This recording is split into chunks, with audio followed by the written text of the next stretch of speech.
instance, we have a lady that we're assisting. She is blind, she's visually impaired, and she's got children, but she doesn't even have a birth certificate. Because she doesn't have a birth certificate, she cannot register for an ID. Because she doesn't have an ID, she cannot get access to a social grant, to a disability grant. So when you go to social workers with things like that, they are told they can't help somebody without having an ID. And you're like, but whose responsibility is it to care for people living with disabilities? You know what I mean?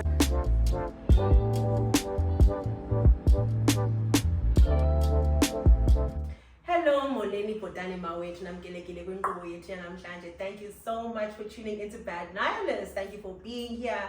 I'm so excited for today's episode. It's our very first one, if you're new to this community. And my first guest is my girl T, Tetelo Mashishi, who is a brilliant lawyer. She's on this year's Mail and Guardian 200 Young South Africans. She is just an all-round powerhouse, absolutely amazing girl. My girl, she's an amazing woman. How's it going, team? You know what? Imposter syndrome makes me feel like, are you really talking about me? But yeah, thank you so much. Thank you for having me. I'm so excited to be here. Yeah. We've been talking about doing this for so long. So the opportunity to sit down and actually, these are the conversations we have in our day-to-day lives. So to share that and to provide me with a platform to talk a little bit more about the things I'm passionate about. So thank you. So today's topic, we're discussing rural development, but we're specifically focusing on Limpopo. And T has written a piece on this. Visit www.badnihilist.com. The link is also below. And she wrote a brilliant piece on rural development and access that is lacking in rural communities. So T, I just want you to tell everyone about yourself and why you're doing what you're doing in your space. Tell us also about your organization and everything in between. So as you said, I am a lawyer, but I'm also from a rural village. It's so easy to downplay it and be like, oh, I'm from a small village in Limpopo, but it's actually not a small village. I am from Mashishi village, and it's a mineral rich village, like even the surrounding villages, mineral rich, and it's where I grew up. And I grew up seeing my family really trying to do what they can to do their part in giving back, and that is what has driven me to want to give back. I always credit and shout out to my to Ramogolo Waka. He's also the chief of our village, and he is so passionate about community development. He's so passionate about moving forward as a community. So that's the example I grew up seeing. Grew up seeing there's a lawyer, Richard Spoor, sometimes comes to our village, and that's when I knew that lawyers actually play such a pivotal role in the setup of mining in mining communities. So that is where the inspiration to study law came from. It's the role of lawyers in mining communities is and so you did your dissertation, your master's dissertation on this. in mining. So it was that. So that's who I am, and that is what has inspired me and pushed me to do what it is that I do. And in terms of my nonprofits, where does it start? So my nonprofit starts. It was never intended to be a nonprofit. So how it started is. I think you should tell people what it's called. Oh, People Planet Community. Yeah. It is called People Planet Community, and it started with my birthday. For my 27th birthday, it was in the thick of COVID, and I was like, everybody's doing their bit to give back. Everybody's doing their bit to assist and to rally around and to just come together to really, impact our communities. I was like, what can I do? And I was like, I'm going to do baby packs. So I asked people, no gifts, just donate, and I will use the money to buy basic essentials that a baby needs in the first few weeks. So it's things like bum cream, that's the first thing that came to my mind. Bum cream, disposable nappies, wipes, those type of things. Put them in little bags, and I gave them on my 27th birthday to the moms who had babies on that day. But my budget was 16,000 rand, and I ended up raising 20,000. So I was like, you know what, there's still 4,000 rand left, and I can't, this money was raised to give back. So what do I do? And somebody had heard about what I did at the hospital, and they were like, yo, you know what, can you help with school shoes? And I was like, okay, that's where the money can go to. Yeah. Doing to school shoes. And from there, requests just came in, and I just realized that the best way to raise funds is to be under like a legal structure, legal umbrella. Right. So yeah, that's where the non-profit started from. And from there, we've just been able to do such work that really is important for your community. It's important for my community, I think, and I really hope that it has an impact in my community. Right. And I'm sure it does, because if you're doing impactful community work, especially if you're talking about basics like diapers, nappies, bum creams, etc. in hospitals, etc., that gives me an indication that perhaps the moms in your community cannot have access to certain things. They perhaps don't have resources. I know you and I have had conversations about the level of impoverished people in your community, lack of access. But at the same time, your community is very rich in minerals, and I know that there are big mining companies in your community, and that's a bizarre dichotomy of trying to understand how on earth such wealth can exist right next to extreme poverty as well. So I think I want you to talk a little bit about that, because I think that's what motivated your work, right? It did. Like I said, the importance of a lawyer in a mining community is actually very understated.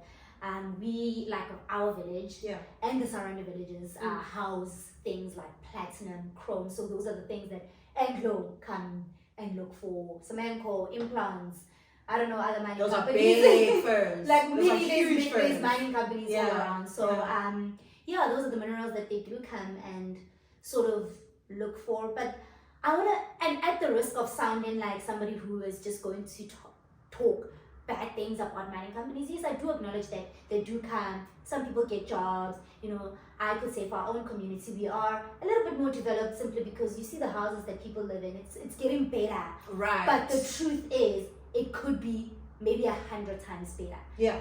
Thinking about the kind of wealth, how mineral rich our area is, like in the proportions, the proportions, the math is not matching. The math is not matching. Yeah. So that's always. But I always say that it's giving extraction. It's giving like predatory sort of companies who come in and take, and the distribution of wealth just is not real. It sits in small pockets, and maybe they hire consultants to come and work, and then like employment is given. I would say that it starts like from the very beginning. So when a mining company comes, it's negotiating to lease the land, for instance, or to buy the land, or whatever it's doing. Right. And also the terms of how we're going to engage with communities. Yeah. And it starts there, right? Yeah. But the thing is, mining companies are big corporations, so they're represented by big law firms. Right. And, but they're coming represented by these big law firms, having these people write contracts and then they come in to negotiate with someone like a council in our village, who is not like the tribal authority, let me just say. Right. And these are, as much as, not to say that they're not, I don't want to diminish their intelligence. I don't want to. That's not what I'm doing. But what I'm trying to say is that they're not. It's not their skills. Yes. They're not skilled in negotiating on mining things. And here you've got a lawyer who's drafted this big document and negotiating on behalf of a mine. And then they're negotiating with someone who's actually might never even seen a contract except maybe signing for terms and conditions at a bank or whatever. So they, from the very foundations of it, there's so much inequality on how communities negotiate with mining companies. And that is probably where mining companies have seen that that's a gap, and they probably just take advantage of it. They don't want to say, oh, listen, we are being represented by this big law firm. So in order for us to equal a friend, a peer talking to a peer, let's get you representation as well. No, they'll just say, you know what, you'll just figure it out on your own. And communities don't have money. Like, that's so interesting. It's like, from the very foundations, based on inequality, negotiations are unfair. You have things like, I even want to just talk about things like social labor plans. Yeah. A mining company will come and say, oh, we're doing social labor plans. Right. And then they'll come and tell the community, okay, for the next 5 years, this is what we want to do for you. Great, great, Right. great. And then they will tick that box for them. Then submit it to the DMR, right?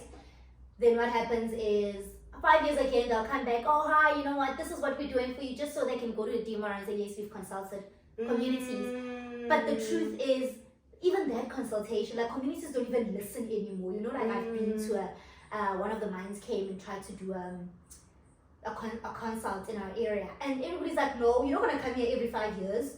You're not gonna come here just 5 years. Where are the things And that is fair. Where are the things that you promised us or that you consulted us on 10 years ago? Right. You know, and that also just like infuriates me, because that's exactly what happens. Like you go to, you know, mining companies are required to submit a SLP to DMR every 5 years. And what they'll do is they'll just submit. DMR has never come to our village to come and ask us, so the things that, the things like this SLP, have they ever been done? Right. You know, how do we, they're not monitoring, there's there's just a tick box exercise. Okay. There's a lot that you said here. No. We're rambling. No, it's not rambling at all. Annoyed. It's not rambling at all. It's giving frustration.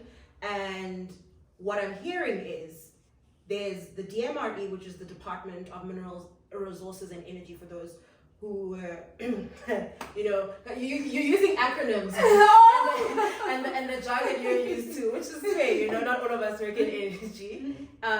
So there's the government side of this, which I am going to assume is the one that sort of gives contracts to big mining companies, okay? So there's the role of the private sector. You've spoken about law firms as well. This is all private sector, and maybe their social and corporate responsibility to the community in which they are placed. Okay, that exists, and perhaps they have requirements by the state to, you know, do some good in the communities in which they operate.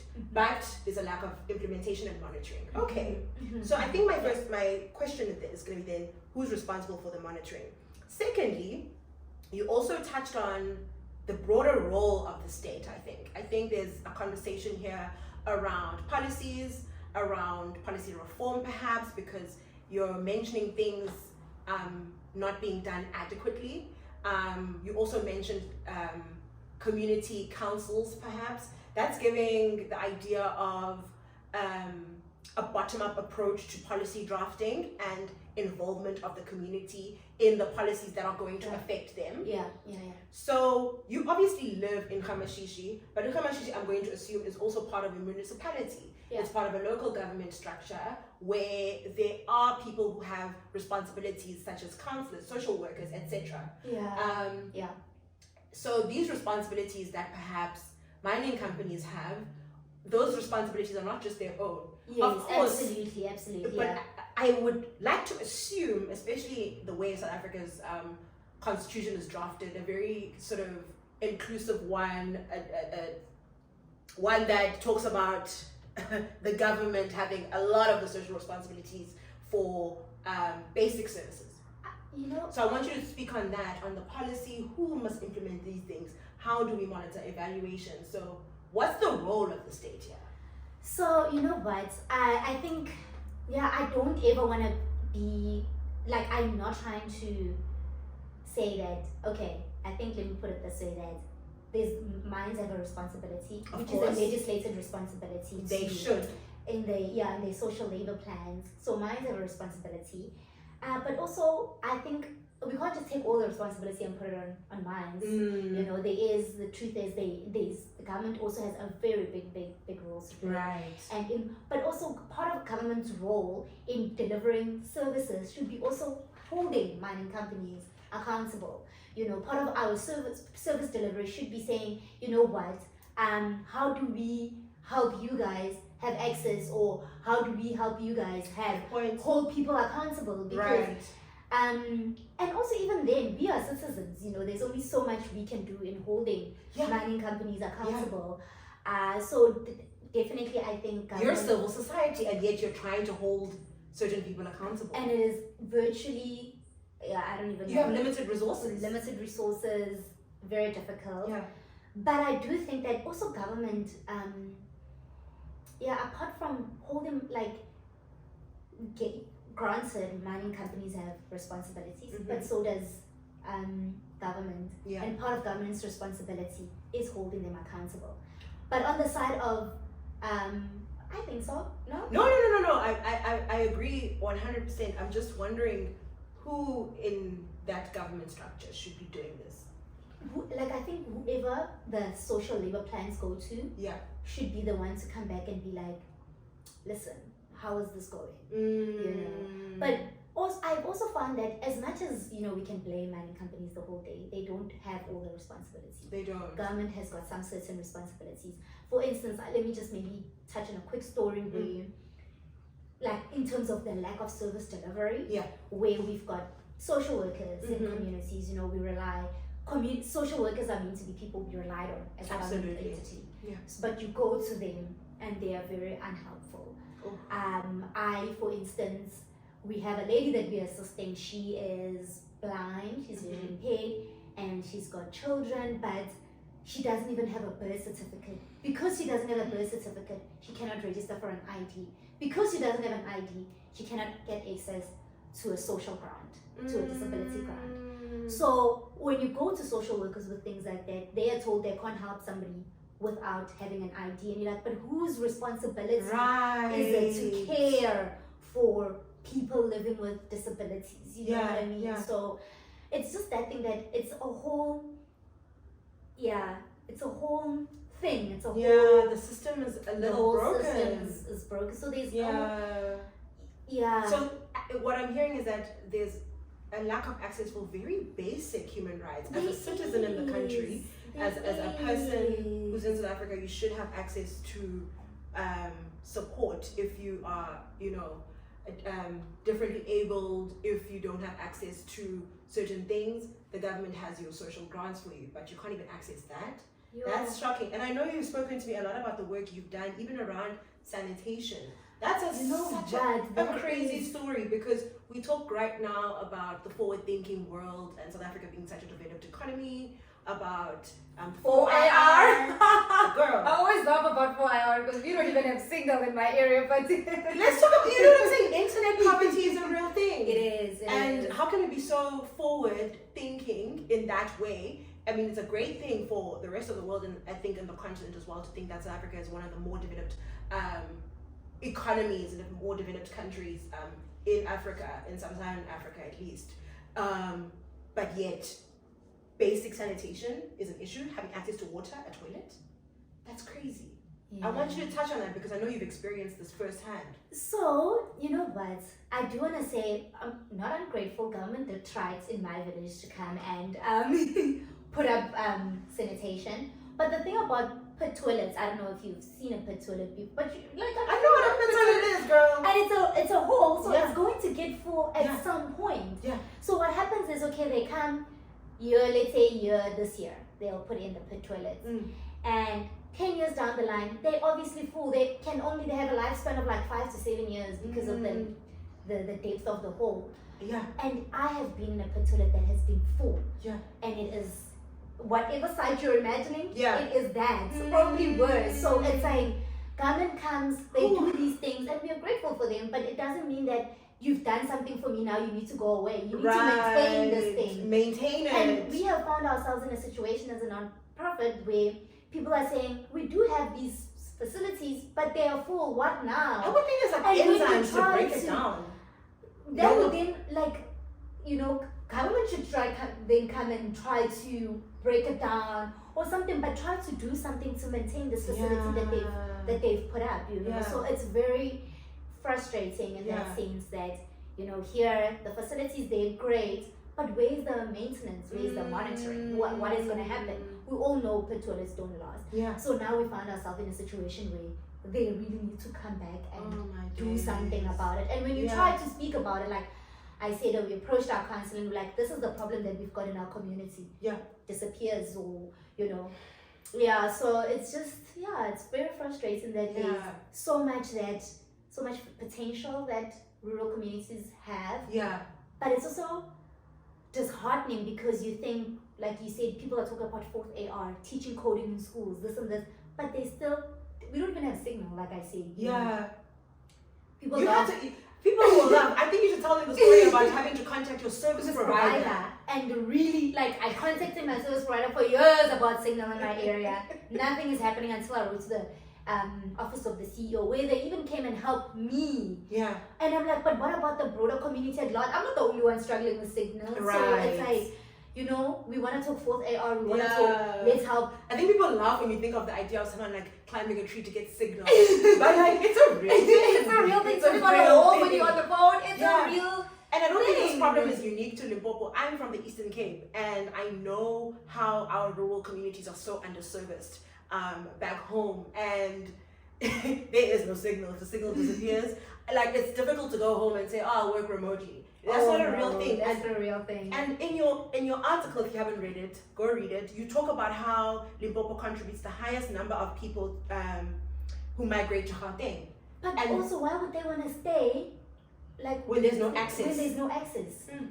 Why would you want to stay if you can't even type up a CV? Yeah. You know, or like, where there's no jobs, you know, where there's, why would you want to stay? So, you know, sometimes people always laugh at people from Limpopo, like, oh, bomba, like, you know, and stuff. Yeah. But people just, there's just very little Yeah. to that offer, like a large part of Limpopo is still very rural. Right. A large part of it is still very rural. People lack access to basic services.